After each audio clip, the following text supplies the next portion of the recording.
Puntos para el día siguiente. Anunciación.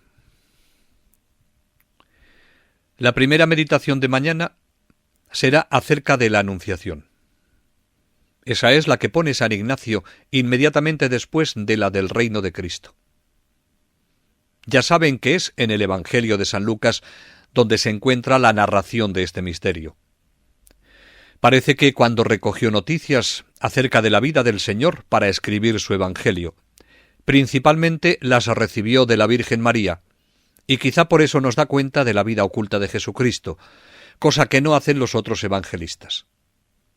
Y hay en su relato tal delicadeza y ternura que enteramente se siente la mano de la Virgen.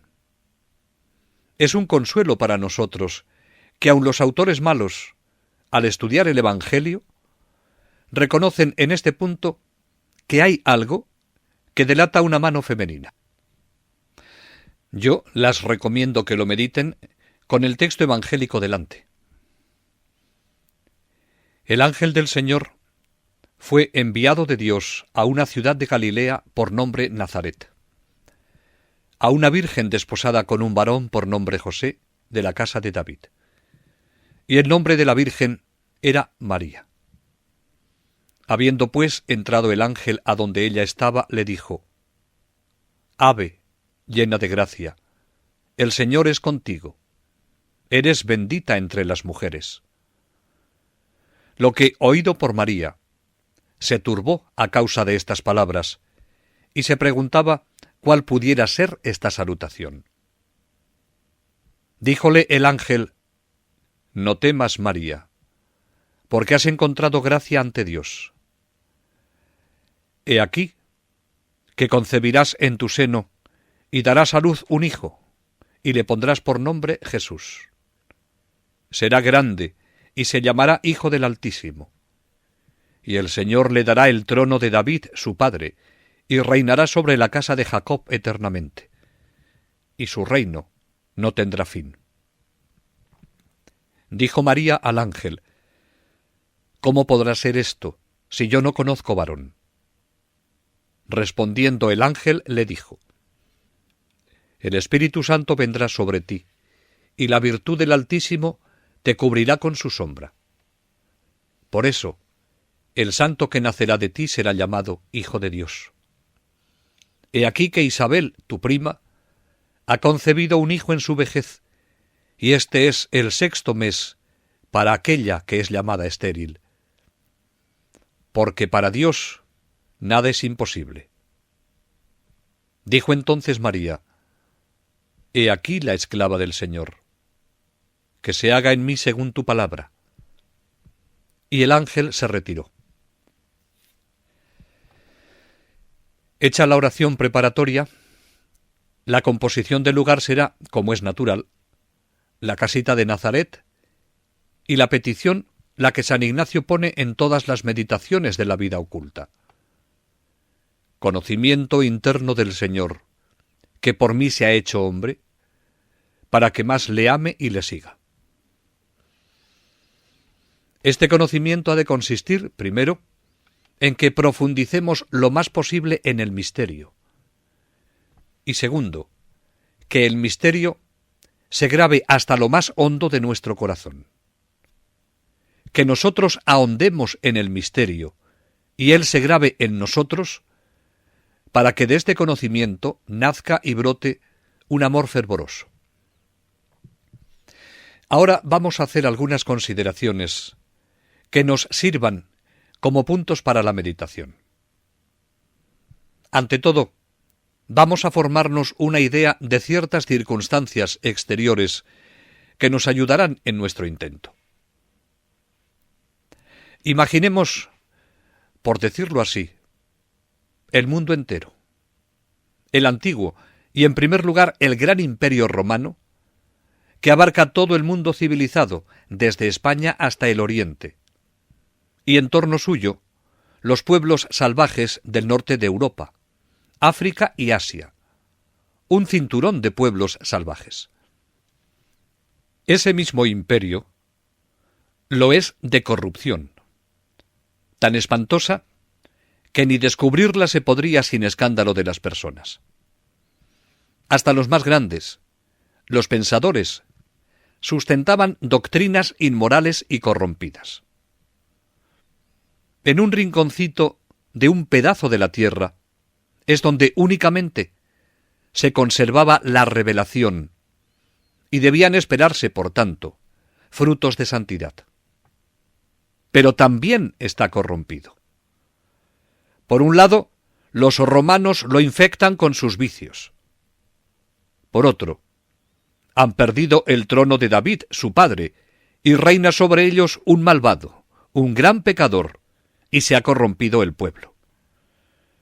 Los mismos encargados de custodiar la ley de Dios, los saduceos, han roto con la moral divina. Los fariseos, tras la apariencia de servir a Dios, están interiormente corrompidos. Aun a ese rinconcito ha llegado la corrupción. Imaginando al mundo como un diluvio de pecados, levanten los ojos al cielo y vean los designios de Dios. Mira hacia la tierra, de donde se levanta un clamoreo de rebeldía, blasfemia e idolatría que merece los rigores de su justicia. Y mirándola, se mueve a misericordia con el hombre y concibe el deseo de salvarle a costa de todos los sacrificios, desplegando para ello todas las riquezas de su poder, sabiduría y amor. Esta mirada nos abrirá los ojos para conocer hasta dónde llega la misericordia del Señor. No se cansa. Antes parece que ha crecido a la medida de los males. Y cuando todo lo inunda la maldad, mayores son las misericordias que obra su majestad y poder. Este conocimiento despertará en nuestro corazón una confianza sin límites, aun viéndonos tan miserables, al descubrir sobre el diluvio de nuestras miserias esta mirada de Dios tratando de salvarnos, derrochando tesoros de poder y de amor, no sólo para salvarnos, sino para, además, enriquecernos. Después de esta doble mirada, pensemos en Nazaret. Nazaret, geográficamente hablando, ¿qué es? Palestina es una faja de tierra al este del Mediterráneo, que se extiende de norte a sur entre la orilla del mar y el Jordán. Se divide en tres partes. Al sur, la Judea. Al centro, Samaria. Y al norte, las montañas de Galilea.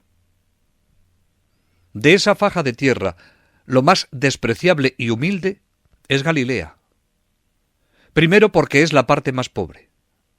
Segundo, la más ignorante. Tercero, porque es donde más han influido los gentiles. En Galilea hay algunas ciudades importantes, por ejemplo, Tiberíades. Otras hay más ignoradas, entre ellas Nazaret. Se mencionan otras ciudades pequeñas de la frontera. Nazaret no se tiene en cuenta, no se nombra. Se considera como una aldehuela. Si andamos un poco más, encontramos en esa humilde aldea de la desgraciada Galilea una casita, la más pobre. Noten que cuando tuvo lugar la Anunciación, la Virgen Santísima no había sido aún conducida a casa de San José, según vemos en la parábola de las vírgenes, la costumbre judía. La tradición conserva la casa que llama Taller de San José. Pero la Santísima Virgen no la habitaba aún. Así que, si vamos achicando, nos encontramos que lo más humilde en Nazaret es la casita de la Santísima Virgen. ¿Y quién hay allí? A los ojos de la fe, lo más grande que hay en el cielo y en la tierra después de Jesucristo. Pero a juzgar por lo que aparece, solo es una jovencita pobre y desvalida. Era de la casa de David, es cierto, pero esta casa había venido a un abatimiento sumo. hasta tal punto que se cuenta de un emperador que por miedo a verse atacado buscó a los descendientes de la noble casa para librarse de ellos, y los halló tan pobres que no teniendo nada que temer de ellos los dejó ir.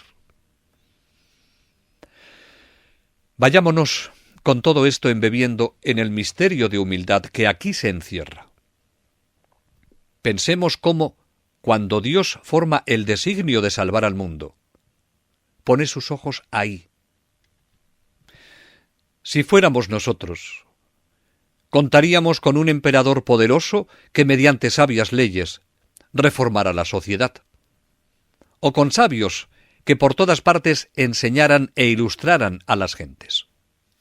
O creeríamos que el medio de regenerar al mundo eran los ricos, que mediante buenas obras fueran haciendo las almas a la virtud. Dios no escoge ninguno de estos medios y pone sus ojos en una doncella pobrísima de la pequeña Nazaret, pueblecillo perdido en las montañas de la desgraciada Galilea. Esa es la fuerza de la humildad. En esa alma que se empequeñece se posan los ojos de Dios y la escoge por instrumento para la redención del mundo y la hace corredentora del género humano y madre del Redentor. Cuando el alma se esconde por la humildad y el anonadamiento propio, no solamente complace a Dios, sino que la toma por instrumento para la salvación de muchas almas. Mirado el mundo y mirada la casita de Nazaret, veamos ahora cómo se realiza el misterio y lo que significa. Desde luego, la escena es incomparable. Es un diálogo divino que no se sabe cómo comentarlo, que es, más bien, para saborear las dulcísimas mieles que destila esta página del Evangelio, en que aparece con toda su hermosura la pureza, el amor a la virginidad de la Virgen. Azucena candidísima, a la que ni siquiera había rozado el hálito del mundo. En este diálogo aparecen las verdaderas grandezas de la Virgen Santísima. Al hacerse Dios hombre en su seno, y por consiguiente hacerla madre suya, va a ser el instante en que el esposo descenderá, el Altísimo obrará. El hijo de esta Virgen será llamado Hijo del Altísimo. Pero hay algo más hondo. Detrás de esas grandezas, y hasta sobre el aroma de inocencia y candidez que se desprende de esta escena, se percibe el olor de un sacrificio infinito. Porque si queremos resumirla y expresarla en pocas palabras, significaba la encarnación de una víctima, la formación, la preparación de una víctima. Empieza sacrificándose, y su vida terminará con un sacrificio inmenso, morir en una cruz. Y ya desde este momento empieza a realizarse. Sacrificio tan inmenso que San Pablo decía a los filipenses que no sabía decirles otra cosa sino que Jesucristo se anonadó a sí mismo y en vez de defender la grandeza de Dios, tomó la forma de esclavo y se recreó con ella. Ya es de suyo grande sacrificio este primer paso. Desde entonces aparece con la debilidad de hombre y se hará capaz de todas las miserias humanas menos del pecado.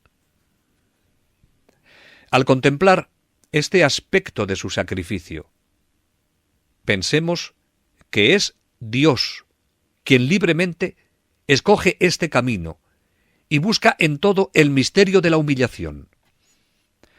Al querer salvar al mundo, se humilla. Mira más, si me permiten decirlo así, mira más el provecho de los hombres que su propia gloria. Y para realizarlo, pone los ojos en lo escondido tras la nube sagrada de la humildad. Y si queremos resumir su misión, no es más que una serie interminable de humillaciones. ¡Qué misterio de humildad! Al considerarlo, viene al pensamiento aquella palabra del Evangelio.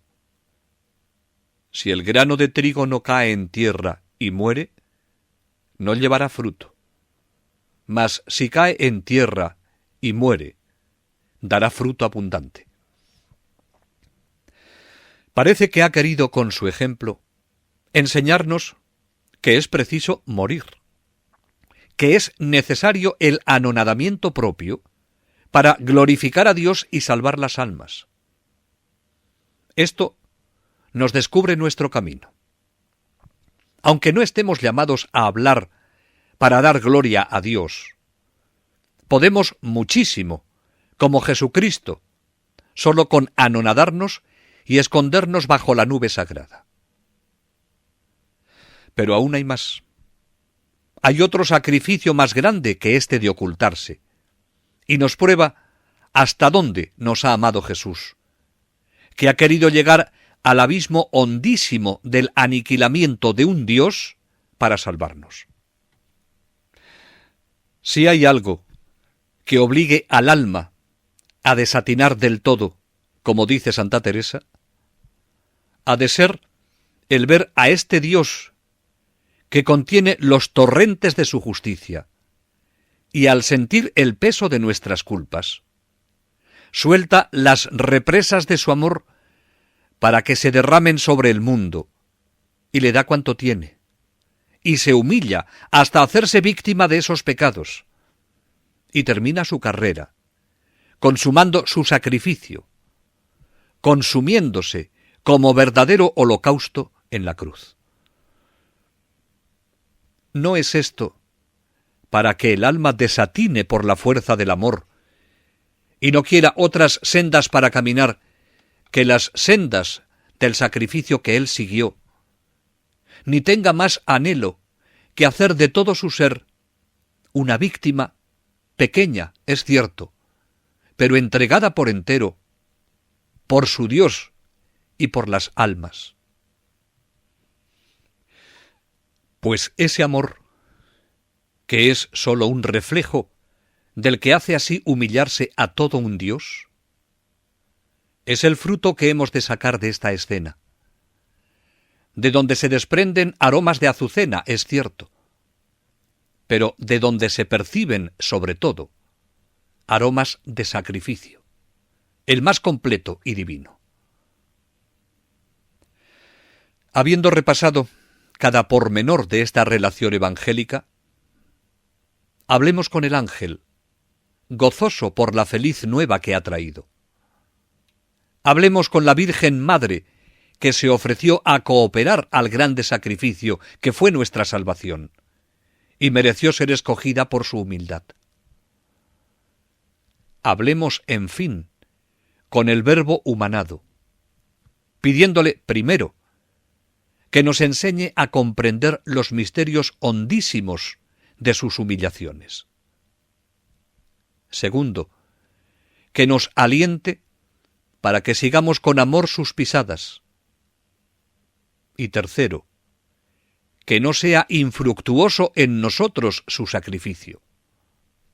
Antes bien, ya que vino a traer fuego a la tierra, haga que prenda en nuestras almas, hasta abrasarlas y consumirlas en su amor.